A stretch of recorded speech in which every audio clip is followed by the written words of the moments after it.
Many people are lovers of all things oral sex. Oral sex not only should feel good for both giver and receiver, it is a great way to build intimacy and bring more eroticism and variety into the bedroom. But what happens when a person wants oral sex, but their partner doesn't want to provide it? Or when a partner is eager to give oral sex, but the counterpart is reluctant to receive it? How do you go from being reluctant or repulsed by oral sex to becoming an expert in oral pleasure? Let's talk about oral sex for those who need a little persuasion, shall we?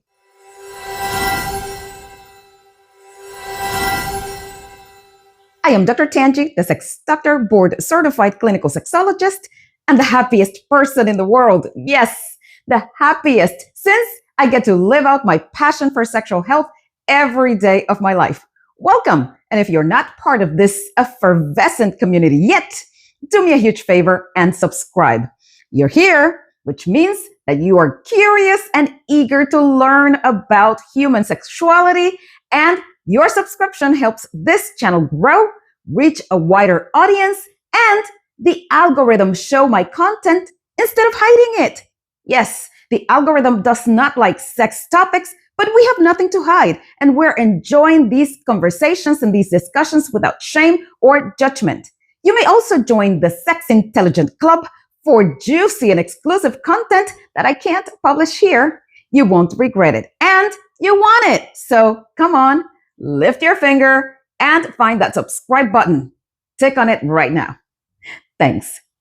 Okay, so back to oral sex. This information is for people of all sex orientations or genders who find themselves in a situation in which either they love giving oral sex and their partner does not like receiving it, or the opposite. They find oral sex objectionable for whatever reason, and their partner really enjoys receiving it. I know that for many people, lovers of oral sex, they may be thinking, what in the world? What is wrong with oral sex?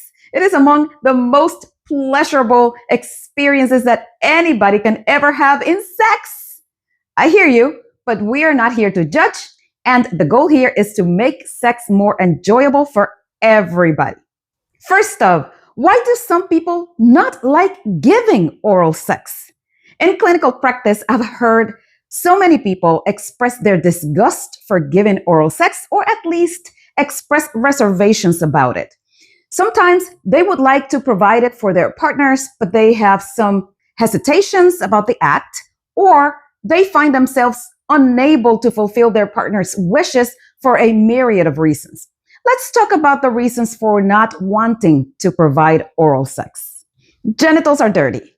Since we don't learn about our anatomy in the genital area enough, and usually growing up and beyond, we are taught that there's something wrong with our genitals. They are dirty, disgusting, sinful, shameful, and we don't learn to appreciate them as we do other parts of the body. Those views and attitudes can permeate into the sexual relationship and make oral sex very difficult to even conceive, let alone enjoy. When you learn your whole life that genitals are dirty, something to hide and forget about, and it's time to play with them orally, it can be equivalent to kissing a frog without the fulfilled promise of a prince or princess, for that matter. Genitals are for gross bodily functions. I have heard in my practice some people who are not enthused about providing oral sex that they say, how am I going to put my mouth there if she or he pees out of there? And forget about analingus, or as poop comes out of the butthole, and some people cannot forget that and make the mental space transition from oral sex or for oral sex. When thinking about oral sex, they think urine, menstruation, pre-cum semen, or feces, and cannot bring themselves to relax and enjoy oral sex without being grossed out by what comes out of them. The look of genitals. Let's be honest, some people do not like the way their own genitals look or the way other person's genitals look. And some may find some genitals to be attractive and some to be not. I have heard from women how they think that the penis is ugly, that the testicles are weird and gross looking, and have heard from men how they perceive some female genitals to be pretty or desirable versus others not so much. Although personal preferences when it comes to genitals is hard to contest with, the reality is that we all have different perceptions and attractions to genitals, just like towards anything else.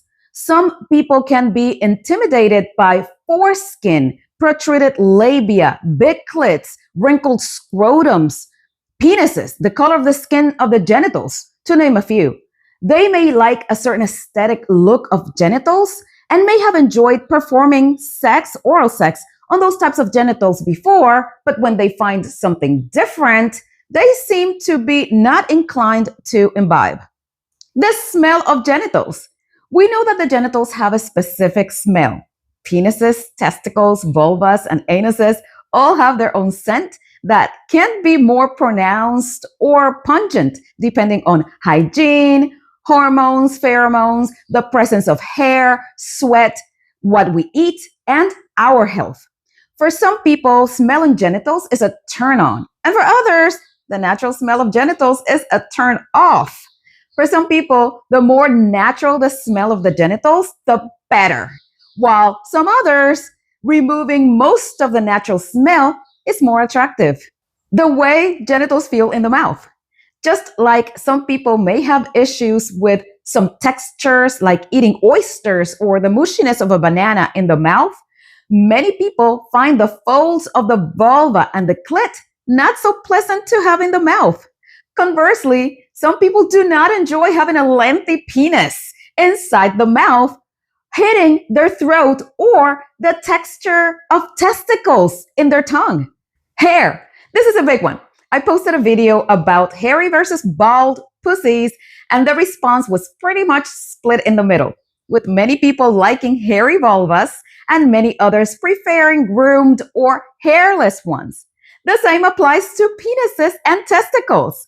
Some people may not mind in their mouths to have hair, and that does not stop them from being motivated to perform oral sex, but others may find even the prospect of one tiny hair finding its way to their mouth totally nauseating or just uncomfortable.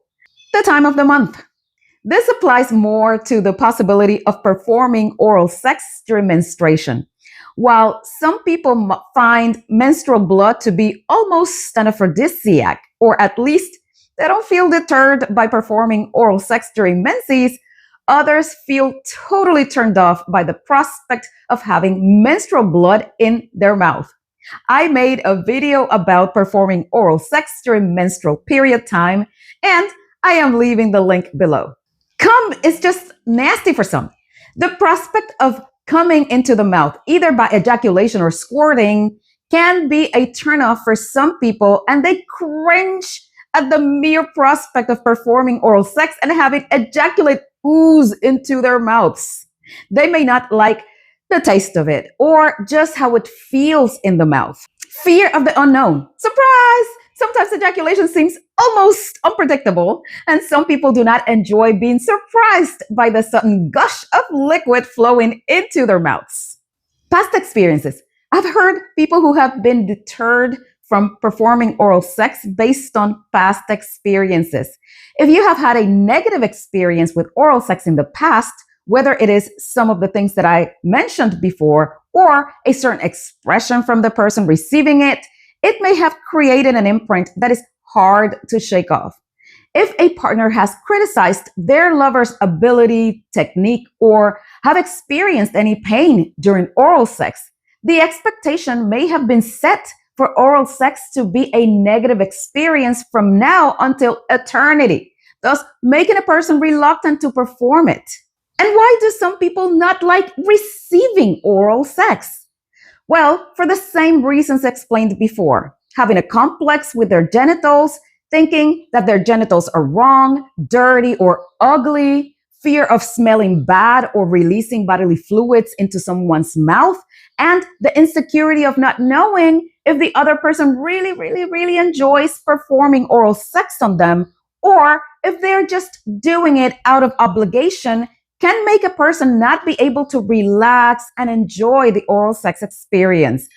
Past experiences is also a big determinant of the likelihood of a person to be open to receiving oral sex. If they have never had it done right, or if they got bit or hurt in any way, they received negative feedback or a negative reaction from a past lover, they will be less likely to be able to solicit or enjoy oral sex. So, what if you want oral sex, but your partner is reluctant to perform it on you? The main thing to do here is to have an open dialogue about the subject, but please do it outside of the bedroom, or at least not when the sex is happening. Share with them that you have perceived that they have some apprehensions about performing oral sex or avoid it altogether, or when they do it, they don't seem to be really enjoying it, and ask them how they feel about oral sex and be ready to listen without judgment or getting into an argument. Validate their feelings and be ready to negotiate some boundaries. If bodily smell is a concern, offer them to clean up right before sex or have some baby wipes available so you can refresh right before oral sex. Do not get offended if the person says that they dislike genital hair or do not want to ejaculate in their mouth. Find a way to come to a happy medium. Tell them you will let them know when you're ready to orgasm or that they can stop the mouth action and go to hand only, or at least be prepared to receive the ejaculation. And note here that when I say ejaculation, I am talking about semen or female ejaculation. And what if the partner does not want to receive oral sex? The same principles apply. Ask questions, listen without judgment, and be empathetic. If they share that they are scared of teeth, assure them that you will protect their genitals from teeth at all times. If they're afraid of smelling, ask them what they think, and if they say you are okay, believe them. If oral sex causes pain, do not relent and look for the root cause of the pain. Oral sex or any kind of sex should not hurt, unless that's what you're into, and we're not judging. But generally, oral sex should not cause any pain or discomfort, and if it does, you should discuss it openly with your partner so they can change what they're doing, change the technique, or stop oral sex altogether. And please seek help if pain during oral sex is an ongoing issue. At the end of the day, oral sex should feel amazingly delicious and pleasurable for both the giver and the receiver. The key to wonderful, erotic, sensual, scrumptious oral sex is that both people are having the time of their lives, regardless of who is giving or receiving pleasure. And pleasure is happening for both at the same time throughout. If you're reluctant to give or receive oral sex, I hope you give it a go and find joy in it. Otherwise, know that there are infinite ways of enjoying one's sexuality, and if after careful consideration and experimentation, you come to the realization that oral sex is just not for you, know that you still have a million other things you can try to make sex great. This is Dr. Tanji, the Sex Doctor, as always, wishing you safe, healthy, and pleasurable oral sex. See you next time.